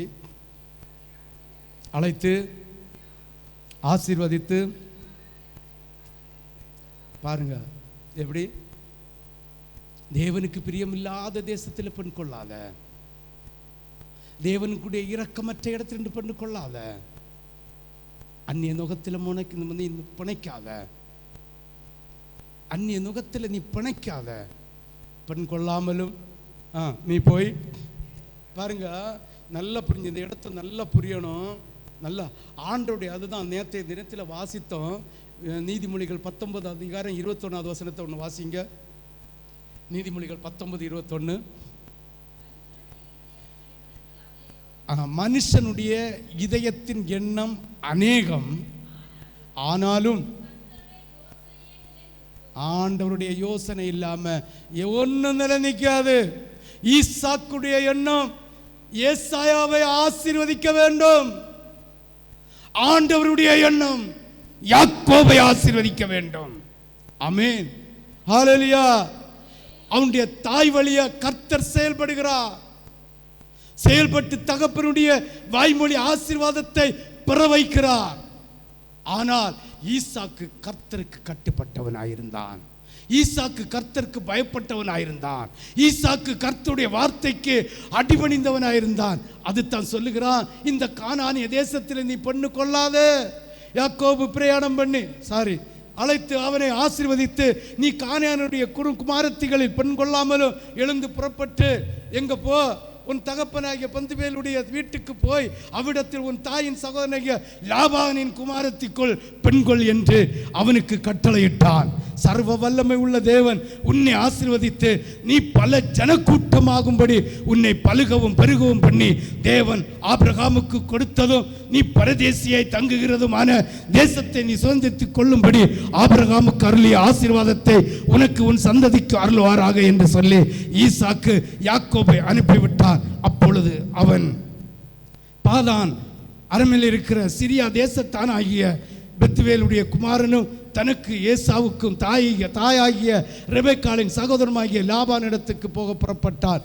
ஈசாக்கு யாக்கோபை ஆசீர்வதித்து ஒரு பெண்ணை கொள்ளும்படி அவனை பாதான் அரண்மனைக்கு அனுப்பினதை அவனை ஆசீர்வதிக்கையிலே நீ கானானுடைய குமாரத்திகளை பெண் கொள்ள வேண்டாம் என்று அவனுக்கு கட்டளையிட்டதையும் யாக்கோபு தன் தகப்பனுக்கு தன் தாய்க்கும் கீழ்ப்படிந்து பாதான் ஆராமுக்கு புறப்பட்டு போனதையும் ஏசா கண்டதினாலும் கானானியருடைய குமாரத்திகள் தன் தகப்பனாகிய ஈசாக்கின் பார்வைக்கு ஆகாதவர்களானார்கள் என்பதை ஏசா அறிந்ததினாலும் ஏசா இஸ்மவேலிடத்திற்கு போய் தனக்கு முன்னிருந்த மனைவிகளும் இன்றி ஆபிரகாமுடைய குமாரனாகிய இஸ்மவேலுடைய குமாரத்தையும் அவன் கல்யாணம் பண்ணினான்.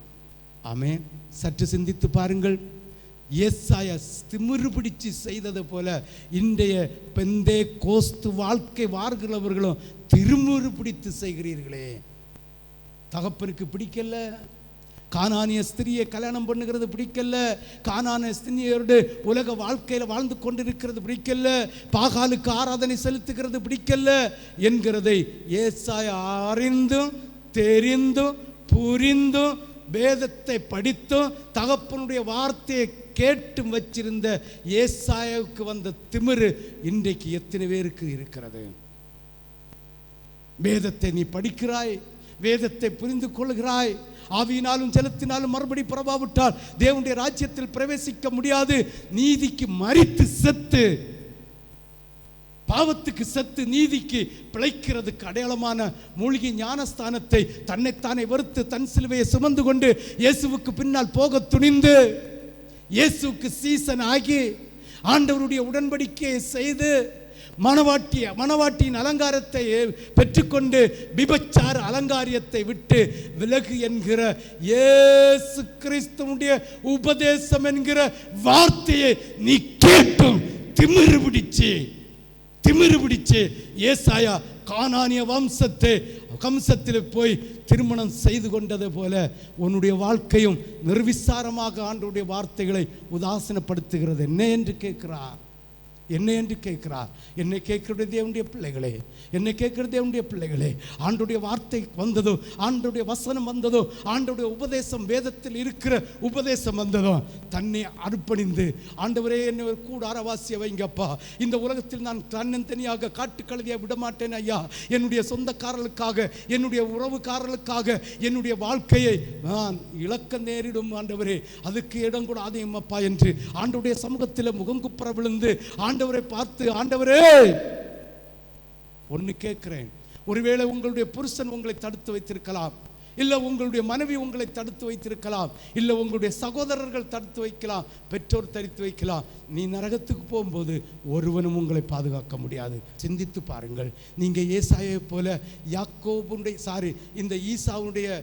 இந்த ஈசாக்குடைய வார்த்தையை கேட்டு வச்சிட்டு அவன் திமிரு பிடிச்சு துணிஞ்சு ஈசாக்குக்கு விருப்பம் இல்லாத காரியத்தை செய்தது போல உனக்காகவும் எனக்காகவும் இரத்தம் சிந்தின, உனக்காகவும் எனக்காகவும் சரீரம் கிழிக்கப்பட்ட, உன்னுடைய பாவத்தை போக்க என்னுடைய பாவத்தை போக்க அவர் ஒரு மானிடராய் இந்த உலகத்தில் வந்து அவர் குற்றுயிராய் சிலுவையில் தொங்கின அந்த கோர காட்சியை கண்டும் அறிந்தோ இந்த உலகத்தின் விபச்சார வாழ்க்கையின்படி, விபச்சார சந்ததியினுடைய ஆராதனையின்படி, இந்த விபச்சார வழக்கத்தின்படி இந்த அலங்கரிப்பை நீ செய்து கொண்டிருக்கிறாய் என்றால் அந்த பரிதாபம் சகோதரா சகோதரி, உங்க வாழ்க்கை எங்கே போய் கொண்டிருக்கிறது? உங்களுடைய சூழ்நிலை எங்கே போய் கொண்டிருக்கிறது? நீ ஆண்டவரை பார்த்து ஒரு விசை கேட்க மாட்டாயா? ஆண்டவரே நான் துணிகரமாய் இருக்கிறேன்.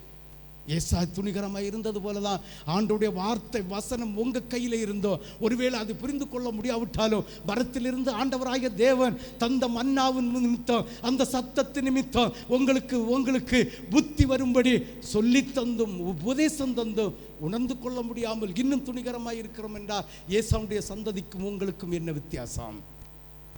சிந்தித்து பார் தேவ மக்களே, சிந்தித்து பாருங்கள், யோசித்து பாருங்கள்.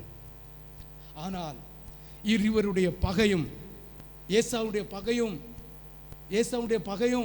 யாக்கோவுடைய பகையும் 33வது அதிகாரத்தில் ஒப்புரவாய்விட்டது.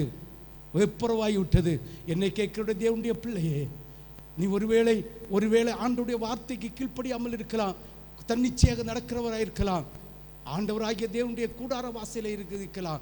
அவருடைய இரத்தம் உங்களை ஒப்புரவாக்கினதே. சிலுவையில் 2000 வருஷத்திற்கு முன்னால உன்னுடைய பாவத்துக்காகவும் என்னுடைய பாவத்துக்காகவும் அவர் சிலுவையில் இரத்தம் சிந்தி ஒப்புரவானதை பாத்தியா?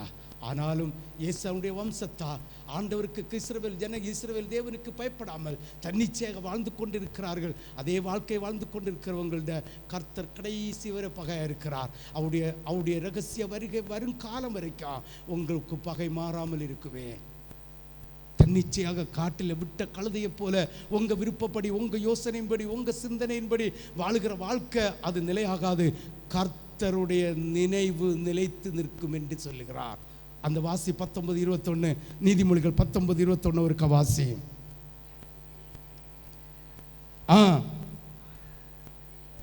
யோசனை யோசனையே நிலைத்து நிற்கும். இந்த எத்தனை எண்ணம் வச்சாலும் சரிதான், சொத்துக்கு மேலே எண்ணம், பிள்ளைக்கு மேலே எண்ணம், பதவிக்கு மேலே எண்ணம், சுதந்திரத்துக்கு மேலே எண்ணம், இச்சைக்கு மேலே எண்ணம், கூழுக்கு மேலே எண்ணம். நாடியில் கை கொடுக்காத முந்திரு, நாடிக்கு மேலே கூழுக்கு மேலே எண்ணம். எத்தனை எண்ணம் இருந்தாலும் நடக்காது. ஆண்டவர்கள் சித்தம் மட்டும்தான் நடக்கும். அருமை சகோதரா, அருமை சகோதரி, நான் 1986 அழைச்ச அழைப்பில் விட்டு கொடுத்திருந்தேன்னா எனக்கு பாடில்லை சகோதரா. உலக சம்பாத்தியம் தாராளம் இருந்தது, தந்து கொண்டே இருந்தது, தொட்டதெல்லாம் ஆசீர்வதித்து கொண்டிருந்தார், நான் தொடியதெல்லாம் வாய்த்து கொண்டிருந்தது. ஆனால் ஒரு தடவை மண்டி மறைஞ்சி அதுக்குள்ளே கிடந்தேன், ஒரு தடவை 3 தடவை மண்டி மறைஞ்சி அதுக்குள்ளே கிடந்தேன். குரங்கு வால் நின்ன மாதிரி நின்னது. அதுக்கடுத்து கேன்சர் நோயில் அகப்பட்டேன். சிந்தித்து பாருங்கள். அதுலேயும் என்னுடைய இருதயத்தை நான் ஒப்பு கொடுக்காவிட்டால், அன்னைக்கு இதே மாதிரி சொல்லித்தர ஒரு தந்தை இல்லை எனக்கு, இதே மாதிரி விலைக்கு தர ஒரு ஊழியக்காரன் இல்லை.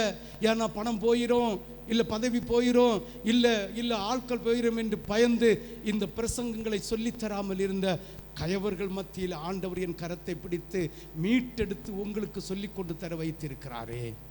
சிந்தித்து பாருங்கள். உங்களுடைய வாழ்க்கையில் இன்னும் வேதனை வேண்டுமா, இன்னும் துக்கம் வேண்டுமா, இன்னும் துயரம் வேண்டுமா? ஆண்டவர் கைவிடப்பட்டு விட்டால் அந்தோ பரிதாபம். பாருங்க, எத்தனை தலைமுறை கழிஞ்சும் கர்த்தருடைய கோபம் அவங்கள்ட்ட உண்டு மாறல. என்னாகமும் வாசிங்க, என்னாகமும் 20வது அதிகாரம் 14 முதல் 20 வரை. என்னாகமும் 20. பின்னு மோசே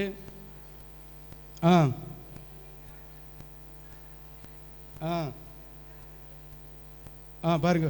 சரி, நான் வாசிங்க 20:14 பாருங்க. பின்பு மோசே காதேசில் இருந்து ஏதோமின் ராஜாவிடத்துக்கு ஸ்தானாதிபதிகளை அனுப்பி, எங்கள் பிதாக்கள் எகிப்துக்கு போனதும் நாங்கள் எகிப்திலே நெடுநாள் வாசம் பண்ணினதும் எகிப்தியர் எங்களை எங்கள் பிதாக்களுக்கு உபத்திரவப்படுத்தினதும் இவைகளினால் எங்களுக்கு நேரிட்ட எல்லா வருத்தமும் உமக்கு தெரிந்திருக்கிறது.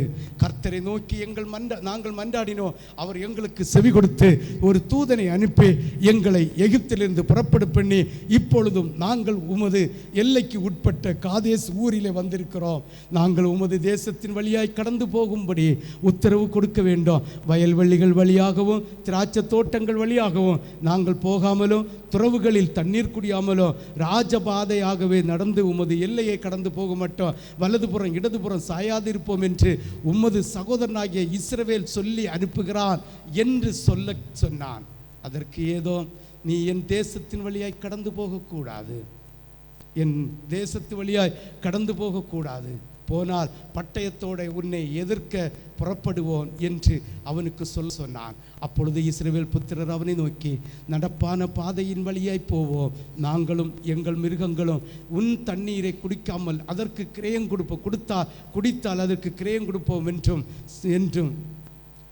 என்றும் ஒன்றும் செய்யாமல் கால்நடையாக மாத்திரம் நடந்து போவோம் என்றார்கள். அதற்கு அவன், நீ கடந்து போகக்கூடாது என்று சொல்லி வெகு ஜனங்களோடு பலத்த கையோடும் அவர்களை எதிர்பட்டார்.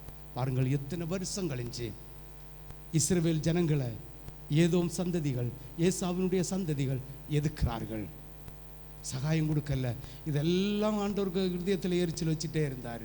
இன்றைக்கும் பாருங்கள், ஆண்டவருடைய கூடாரவாசியாக வாழ்ந்து கொண்டிருக்கிற பிள்ளைகளுக்கு விரோதமாக ஒரு சகாயமும் செய்யாமல் சிந்தித்து பாருங்கள். ஒரே ஒரு கதையை சொல்லுகிறேன். ஒரு குடும்பத்தில் 3 பிள்ளைகள் என்னுடைய சபையில், அதில் 2 பிள்ளைகளுக்கு வாழ்வதற்கு வீடு இருக்கு. அந்த குடும்பத்தில் இன்னும் 3 பிள்ளைகள், 3 பேருக்கும் வாழ்வதற்கு வீடு இருக்கு. ஆண்டவர் அறிஞ்ச நீங்கள், ஆண்டவரை தெரிஞ்ச நீங்கள், வீடு இல்லாத ஒரு சகோதரிக்கு அதை இலவசமாய் கொடுக்க வேண்டிய இடத்தில் இருக்கிற நீங்கள், உங்களுடைய சகோதரி உங்கள் அம்மா அப்பா வயிற்றில் பிறந்ததில்லை, ஆண்டவருடைய இரத்தத்தினால் கழுவி மீட்டெடுத்து தன்னை அடக்கி வாழ்ந்து கொண்டிருக்கிற அந்த சகோதரிக்கு இலவசமாய் ஒன்று கொடுக்காமல், உங்கள் பாதையிலே நடந்து போவதற்கு ஆண்டவராகிய பிள்ளைகள் அந்த ஏதோ சந்ததியிட்ட பெர்மிஷன் கேட்டு கொடுக்கவில்லை இல்லையோ? அதை முன் வந்து இதை செய்வதற்கு இல்லாமல் நீங்களும் அவர்களை பரிகாசம் அடிக்கிறேன் என்றால் என்ன சொல்றது? ஆண்டவர் இது அத்தனையும் பார்த்து கொண்டிருக்கிறாரே. ஆண்டவர் ஊழியம் செய்கிறவர்களுக்கும் ஊழியம் செய்கிறவர்களுக்கும் வித்தியாசத்தை காண செய்வாரே. ஆண்டவர் எல்லாம் பார்த்து கொண்டிருக்கிறார். ஆண்டவர் எவ்வளவு நன்மைகளை நமக்கு தந்திருக்கிறார், எவ்வளவு சமாதானத்தை தந்திருக்கிறார், எவ்வளவு சந்தோஷத்தை கண்டிருக்கிறார். தன்னை போல் பிறரை நேசிக்கக்கூடிய இருதயமற்ற தேவ பிள்ளைகளாக இருக்கிற உங்களை குறித்து கர்த்தர் கடும் எரிச்சல் கொள்வாரே. எப்படி குடும்பத்தில் சமாதானம் உண்டாகும், எப்படி குடும்பத்தில் சந்தோஷம் உண்டாகும்? இஸ்ரவேல் ஜனங்கள் அத்தனை பேர் நல்லவர் அல்ல. ஆண்டவரை பரிகாசித்தவர்கள் இருந்தார்கள், ஆண்டவரை துன்பப்படுத்தினவர் இருந்தார்கள், ஆண்டவரை எதிர்த்து பேசின இருந்தார்கள். ஆனாலும் இஸ்ரவேல் ஜனங்கள் ஒரே வாக்கு தத்தத்தை பெற்ற ஈசாக்கின் வயிற்றில் பிறந்த பிள்ளை ஏசா, ஒரே வாக்கு தத்தத்தை பெற்ற பிள்ளை, ஒரே அம்மைக்கு வயிற்றில் பிறந்த யாக்கோபு கடந்து போவிடல்ல, கடந்து போவிடல்ல. சிந்தித்து பாருங்கள், யோசித்து பாருங்கள். கர்த்தருடைய இரக்கம் எப்படி நமக்கு, நம்ம சந்ததிக்கும் சந்ததியும் சந்ததிக்கும் இருக்கும். யோசித்து பாருங்கள். பெருந்தன்மையா முன்ன 2 பேரும் நின்று, 2 குடும்பமும் நின்று, நீங்க செய்யுங்க, உங்களுக்கு எவ்வளவு வேணும், இப்படி செய்யுங்க என்று அதை கொடுத்து முடிப்பதற்கு இல்லாமல், இதா இயேசு உங்களுக்காக சிலுவையில் அறையப்பட்டா, இதுக்காக இயேசு சிலுவையில் இரத்தம் சிந்தினார். சிந்தித்து பாருங்கள். இந்த பலிபீடத்திலே கர்த்தர் சொல்லு என்று சொன்னது நிமித்தம் சொல்லுகிறேன். ஏற்றுக்கொண்டால் நீங்கள் பாக்கியவான், ஏற்றுக்கொள்ளாவிட்டாலும் இந்த வார்த்தையை சொல்லுகிற அடியேன் பாக்கியவான். ஹல்லேலூயா, ஹல்லேலூயா, ஹல்லேலூயா. அவனுடைய வீட்டு வாசல் வழியே, அவனுடைய தேசத்து வழியே நடந்து போவதற்கு அனுமதிக்கல.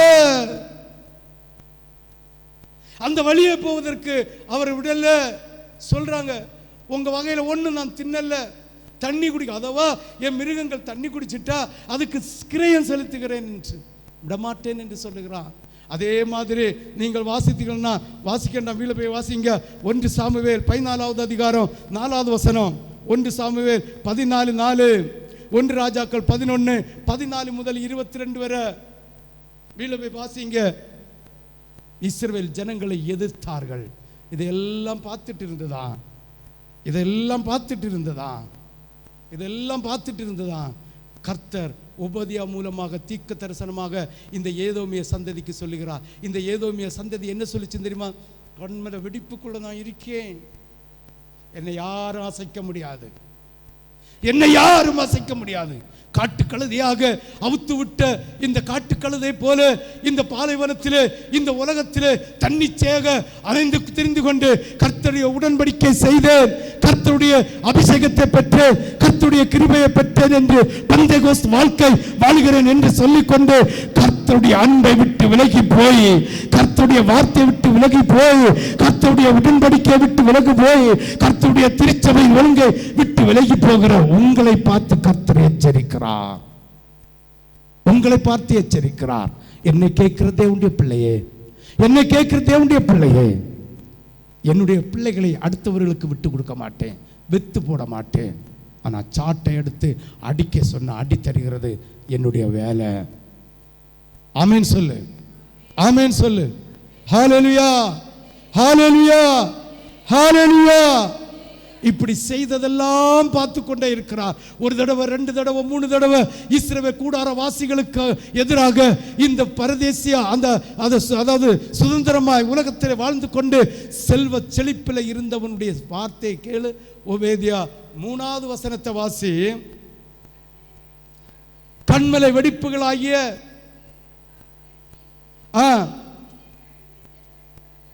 என்று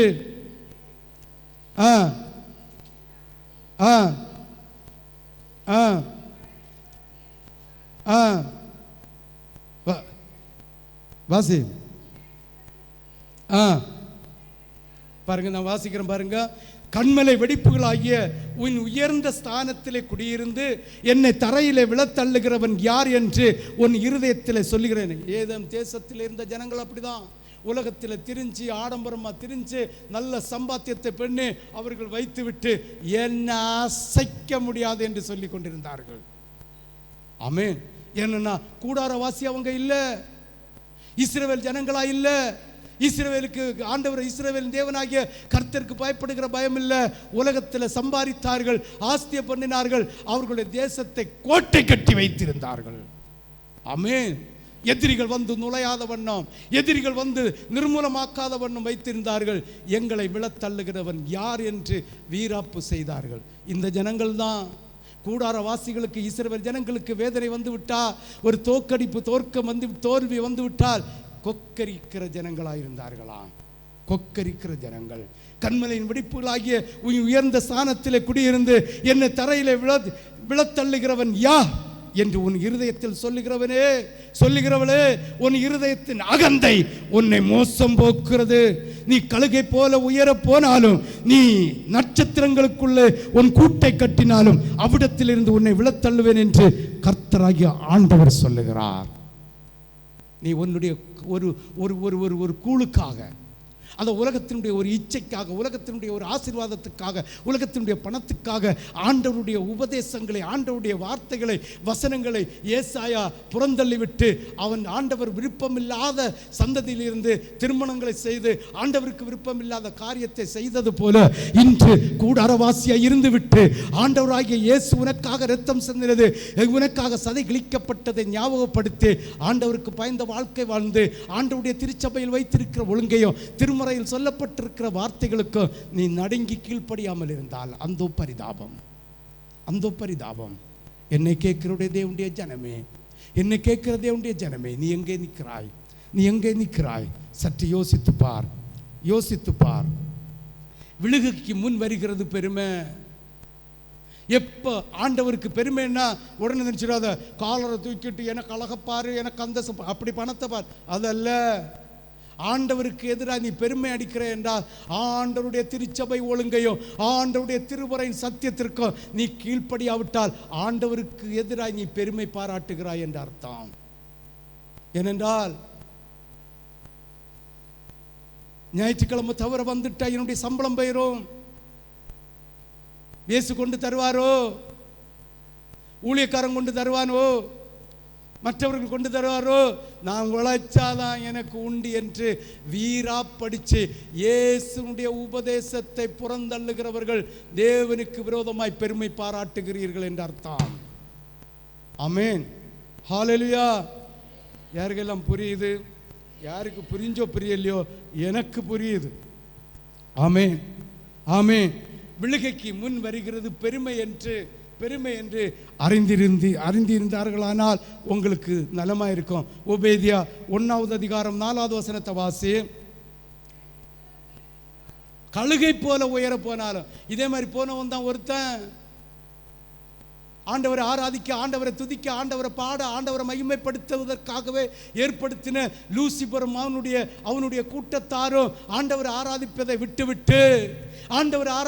விட்டுவிட்டு தனக்குள்ளே ஏன் நான் சொந்தமாக செய்யக்கூடாது, ஏன் சொந்தமாக நான் சம்பாதிக்க கூடாது, நான் இப்படி இருக்கக்கூடாது, எப்பொழுதும் ஆராதனை என்று சொன்னால் என்னுடைய குடும்பம் என்ன, என்னுடைய வேலை என்ன, என்னுடைய பதவி என்ன என்று நீங்கள் உங்களுக்குள்ளே நிர்விசாரம் இயேசுவை படுத்துகிறது தான் ஆண்டவருக்கு விரோதமான பகை, ஆண்டவருக்கு விரோதமான பெருமை.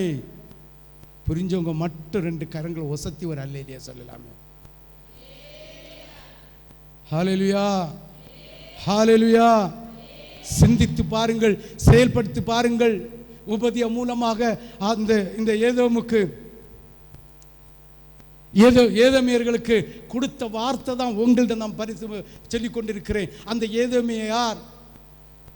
உலகத்தின் ஒரு நேர கூழுக்காக, ஒரு நேர ஆசீர்வாதத்துக்காக ஆண்டவர் கொடுத்த புத்திர பாக்கியத்தை இழந்து போன ஏசாவுடைய வம்சத்தாரம். யாருக்கு வேண்டி போய் சொல்லுகிறார்? இயேசுனுடைய புத்திர பாக்கியத்தை பெற்றுக்கொள்வதற்காக, தகப்பனுடைய ஆசீர்வாதத்துக்காக கூடாரத்திலே அம்மா கூட இருந்து அந்த ஆராதனை செய்து கொண்டிருந்த யாக்கோபின் வம்சத்திற்கு ஆதரவாக, இந்த வம்சத்தாருக்கு எதிராக இந்த தீர்க்க தரிசனத்தை சொல்லுகிற ஓபேதியாவுடைய வார்த்தை தான் நான் உங்களோடு பேசி கொண்டிருக்கிறேன். என்னை கேட்கிற தேவனுடைய பிள்ளைகளே, நீங்களும் நானும் எங்கே போய் நிற்க போகிறோம்? என்னையோ ஒரு நாள் சாகணும். ஏசாயா அப்படிதான் சொன்னேன், என்னையே செத்து போகிறது. கடைசியில் அவன் பட்ட வேதனை, அவன் பட்டு தாப்பண்ண வந்து கேட்கிறான், ஒரு ஆசீர்வாதமா போய் உன்கிட்ட இருந்து.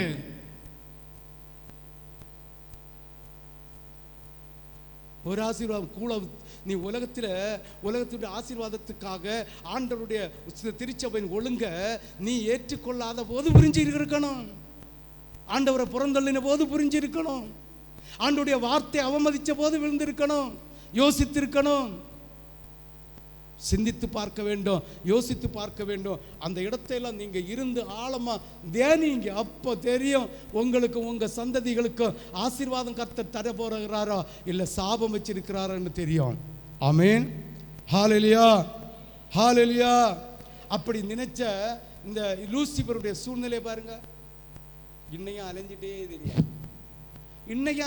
தெரியும், சுத்திட்டே தெரியும், ஆறுதல் இல்லாம சுத்திட்டு தெரியும். கொஞ்சம் பேர் என்னஞ்சிருக்கு, பாதாளத்தில் பிடிச்சு கட்டி வச்சிருக்கு. என்கிட்ட 1-2 பேர் சொல்லிச்சுனா, நம்முடைய திருச்சபையில் இல்லாத பிள்ளைகள், பாஸ்டர் இயேசுவுக்கு எல்லாம் தெரியுமா? எல்லாம் தெரியும். அப்போ இப்படி பிசாசு இருந்தால் நமக்கு நோய் வரேன்னு தெரியுமா? தெரியும். ஆமே. பின்னையா அந்த பிசாசை கர்த்தர் ஒழிச்சு கட்டல. நான் சிரிச்சேன். உண்மையா ஆண்டவருக்கு ஊழியம் செய்கிற ஒரு மடப்பைய, ஒரு புத்தி இல்லாத பைய, ஒரு மதிகேடான பையன் உங்க இல்லை, பிசாசு தான். பாருங்க, எனக்கு கேன்சர் வியாதியை கொண்டு தந்தான், புத்தி இல்லாமல் என்னை நரகத்துக்கு கொண்டு போக்கு. இந்த தீமையே கர்த்தர் நன்மையாகி மாற்றி இன்னைக்கு உங்களுக்கு உபதேசம் தர கர்த்தர் கொண்டு வச்சிருக்கிறார். ஆமென், ஆமென். புத்தி இல்லாத பையன் ஊழியம் செய்கிறது நிமித்தம் தான் நம்ம ஆண்டவருக்குள்ள ஆகிறோம். என்ன போல வியாதி உங்களுக்கு வேணுமா? யாருக்கெல்லாம் வேணும்?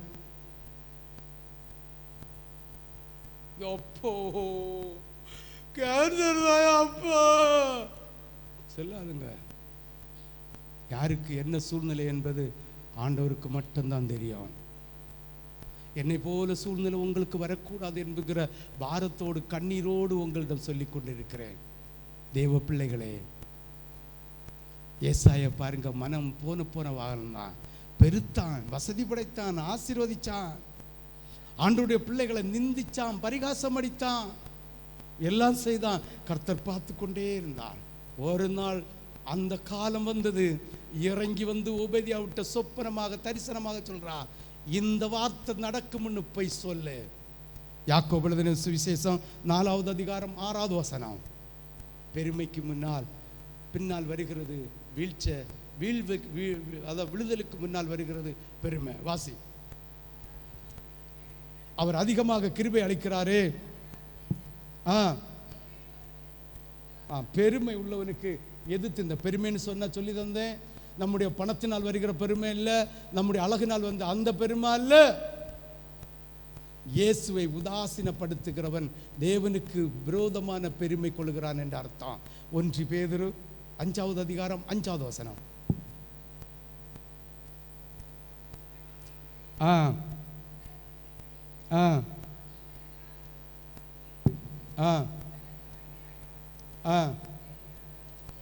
எதிர்த்து நிற்கிறார்.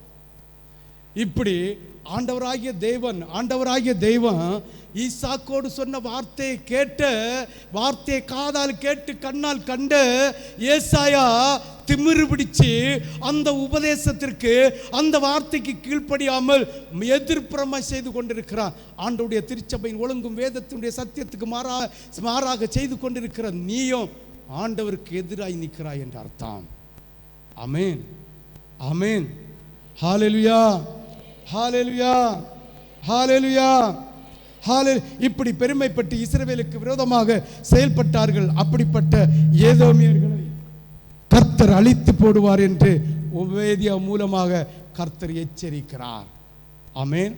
வாசி. ஓபேதியா 1வது அதிகாரம் 7 முதல் 10 வரை வேகமாக போயிடும். உன்னோடு உடன்படிக்கை செய்த எல்லா மனுஷரும் உன்னை எல்லை மட்டும் துரத்தி விட்டார்கள். உன்னோடு சமாதானமாயிருந்த மனுஷர் உன்னை மோசம் போக்கி உன்னை மேற்கொண்டார்கள். உன் அப்பத்தை சாப்பிட்டவர்கள் உனக்கு கீழே கண்ணி வைத்தார்கள். உன் அப்பத்தை சாப்பிட்டவர்கள். பாருங்க, ஒருக்கோட வாசிக்கிறேன். ஆண்டவர் சொல்லுகிற வார்த்தை, உன்னோடு உடன்படிக்கை செய்த எல்லா மனுஷரும் உன்னை எல்லை மட்டும் துரத்தி விட்டார்கள். உன்னோடு சமாதானமாக இருந்த மனுஷர் உன்னை மோசம் போக்கி உன்னை மேற்கொண்டார்கள்.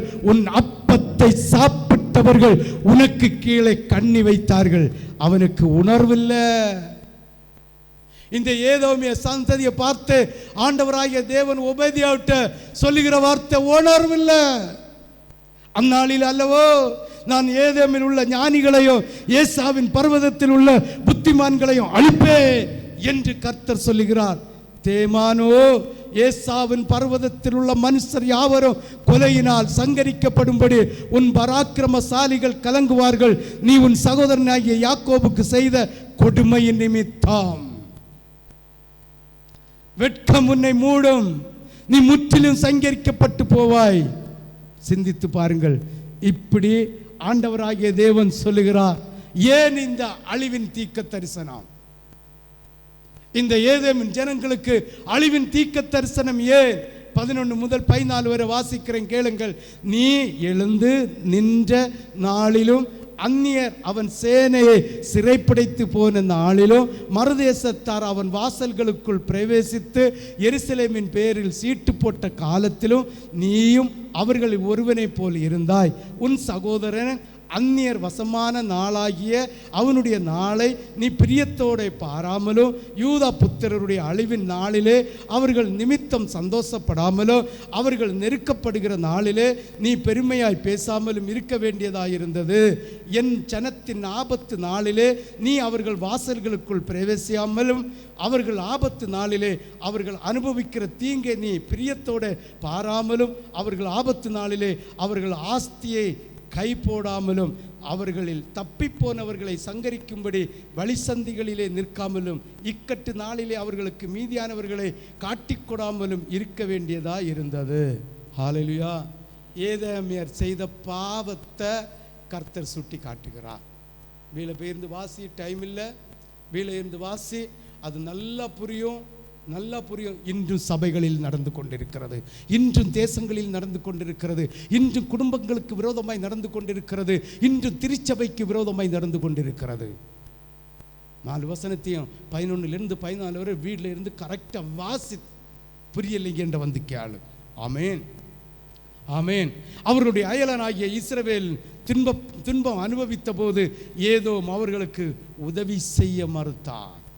ஆமேன், ஹல்லேலூயா. தேவனிடத்தில் இருந்து நன்மையும் கிருபையும் பெற்றவர்கள் தேவனுடைய பிள்ளைகளின் தேவை நேரத்தில் உதவ வேண்டும் என்று கர்த்தர் கருதுகிறார். கண்டும் காணாமல் வாழ்வது தன் சுய நலத்தை காட்டுகிறது. ஆமேன், ஹல்லேலூயா, ஹல்லேலூயா. இதை நான் விவரித்து சொல்ல போகல, ஒரு சிலருடைய இருதயம் புண்படும், அதனால டைமும் இல்லை, அதனால விட்டுறேன். ஆமேன். 1 யோவான் 3வது அதிகாரம் 15 முதல் 17 வரை வாசியங்கள் பார்ப்போம். சீக்கிரமா 1 யோவான் 3வது அதிகாரம் 1 யோவான் 3வது அதிகாரம் 15, 16, 17. சத்தமா. தன் சகோதரனை பழிக்கிற எவனும் மனுஷ கொலைபாதகனாக இருக்கிறான். மனுஷ கொலைபாதகனோ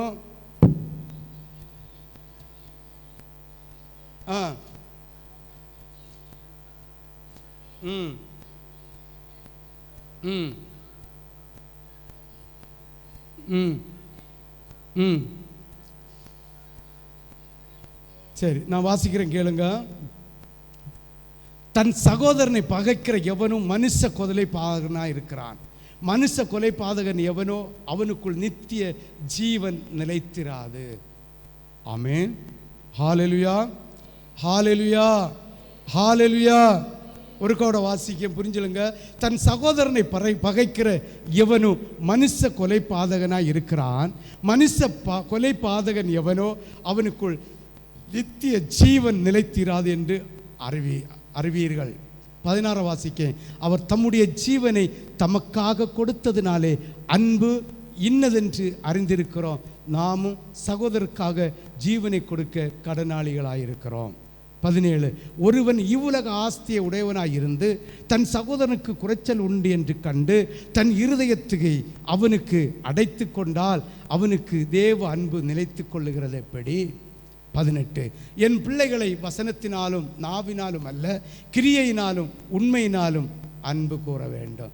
சும்மா வசனத்தை சொல்லிட்டு சும்மா நாவினால மட்டுமல்ல, உண்மையினால் அன்பு கூற வேண்டுமா? ஆமென். ஹல்லேலூயா, ஹல்லேலூயா. ஒபேதியா 1:15 வாசிங்க. சீக்கிரம் போச்சு. சரி, வாசிக்கிறேன். யோனாவை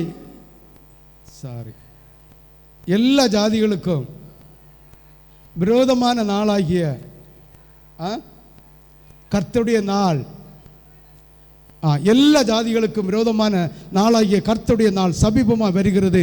நீ செய்தபடியே உனக்கு செய்யப்படும். உன் செய்கைக்கு தக்க பலன் உன் தலையின் மேல் வந்து விழும். அவன் செய்கிற கிரியைக்கு தக்க பலன் அவன் மடியில் வந்து விழும். அதிகாலை ஜெபம் பண்ணலையா? குடும்ப ஜெபம் பண்ணலையா? வேதம் வாசிக்கலையா? திருச்சபையின் ஒழுங்க மீறினியா? ஆண்டவருக்கு எதிரான பெருமைகளில் விட்டு இதெல்லாம் செய்யாமல் இருந்தியா? அதனுடைய பிரதிபலன் அவன் தலையில் அவன் மடையில் அவர் அலைந்து போடுகிற தேவன். மற்றவர்களுக்கு செய்த தீமைக்கு இதை ஏதோமுக்கு கர்த்தர் செய்வார் என்று உபேதியா சொல்லுகிறார். அது புதிய ஏற்பாட்டு காலத்துக்கும் பொருந்தினது. கொலோசியர் 3:25 வாசிங்க பாப்போம். சீக்கிரமா சத்தமா வாசிக்கிறோமோ வாசிங்க. கொலோசியர் 3:25. அநியாயம் செய்கிறவன் தான் செய்த அநியாயத்தின் பலனை அடைவான், பட்சபாதமே இல்லை. ஆமென், ஹல்லேலூயா. ஒபேதியா 1வது அதிகாரம் 17-18 வாசிங்க. ஆனாலும்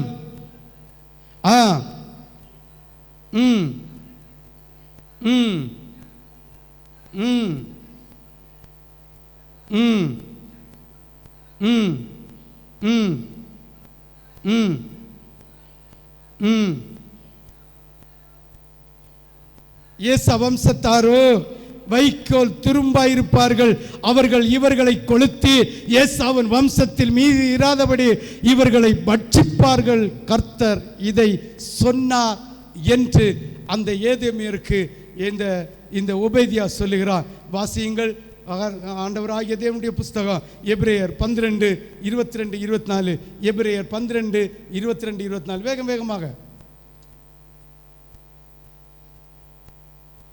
நீங்களோ சீயோன் மலையிடத்திற்கும் ஜீவனுள்ள தேவனுடைய நகரமாகிய எருசலேம் இடத்திற்கும் 1000-10,000 தேவ தூதர்களிடத்திலும் பரலோகத்தில் பேரெழுதி இருக்கிற முதற் பேரானவர்களிலும் சர்வ சங்காரமாகிய சபையினிடத்திற்கும் யாவருக்கும் நியாயாதிபதியாகிய தேவனிடத்திற்கும் பூரணமாக்கப்பட்ட நீதிமான்களுடைய ஆவிகளிடத்திற்கும் புது உடன்படிக்கையின் மத்தியஸ்தராகிய இயேசுவிடத்திற்கும் ஆபேலின் இரத்தம் பேசினதை பார்க்கிறோம் நன்மையானங்களை பேசுகிற இரத்தமாகிய தெளிக்கப்படும் இரத்தத்திடத்திற்கும் வந்து சேர்ந்தீர்கள். ஆமென், ஹல்லேலூயா. இப்ப ஆண்டவராகிய இயேசு கிறிஸ்துவுடைய இரத்தத்தினால் கழுவப்பட்டு தேவனுடைய பர்வதம், தேவனுடைய பரலோகம், தேவனுடைய கூடாரம், தேவனுடைய ஆலயம் என்கிற நியாயம் தீர்க்கப்படுகிற இடத்திலே நீங்கள் வந்திருக்கிறீர்கள். ஹல்லேலூயா, ஹல்லேலூயா. சீயோன் என்றால் பழைய உடன்படிக்கையின் எருசலேமும் புதிய உடன்படிக்கையின் சபை பரலோகமும், இந்த 2 இடத்துக்கும் வந்திருக்கிறோம். ஆமென், ஹல்லேலூயா. பழைய ஏற்பாட்டு காலத்தில் உள்ளவர்கள் சீயோனுக்கு வந்தடைந்தார்கள். நாம் இந்த புதிய ஏற்பாட்டு காலத்தில் இந்த சபைக்கு வந்து சேர்ந்திருக்கிறோம். ஒபேதியா 1:21 வாசி. ஏசாவின் பர்வதத்தை நியாயம் தீர்ப்பதற்காக இரட்சகர்கள் சீயோன் பர்வதத்தில் வந்தேறுவார்கள். அப்பொழுது ராஜ்யம் கர்த்தருடையதாக இருக்கா. சீக்கிரமாய் கர்த்தருடைய வரவ போகிறது. இந்த ஏசாயுடைய வம்சத்தை போல இருக்கிற ஏதேமுடைய வம்சத்தை போல இருக்கிற தன்னிச்சையாக ஆண்டோடைய வார்த்தையை கேட்டும் கேளாமலும் இருந்து ஆண்டோடைய வார்த்தையை புரிஞ்சோம், திருச்சபையின் ஒழுங்கை அறிஞ்சோம்.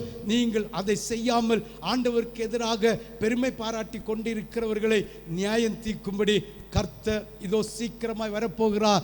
அவர் வந்து அவருக்குடைய கூடாரவாசிகளை அவருடைய ராஜ்யத்தில் சேர்ப்பதற்கு அதிகாரமாக 1000 வருஷ அரசாட்சியிலே அவர் வந்து பங்கு பெற்று பிதாவும் குமாரனும் பரிசுத்தாவியானவரும் நேரடியாக உட்கார்ந்து இந்த பூமியிலே புதிய பூமியும் புதிய வானத்தையும் உருவாக்கி கரைதிரையற்றதாய் மாற்றி இந்த உன்னையும் என்னையும் அந்த கூடாரவாசிகள் ஒவ்வொருவரையும் கொண்டு வைத்து அழகு பாய்ப்பதற்காக கர்த்தர் வர போகிறார். 1000 வருஷ அரசாட்சியிலே நீ இருக்க வேண்டுமா? ஏதேமை போல சுபாவம் உன்னிட்ட இருந்தால் எத்தனை தலைமுறை தாண்டினாலும் கர்த்தர் சங்கரிக்க வல்லவராய் இருக்கிறார். கூடாரவாசியை போல நீ இருப்பாயானால், இஸ்ரவேலின் சந்ததியை போல நீ இருப்பாயானால், பாவங்களை மன்னித்து அக்கிரமங்களை மன்னித்து குற்றங்களை மன்னித்து 1000 வருஷ அரசாட்சியிலே உன்னை பங்கடைய செய்ய போகிறார்.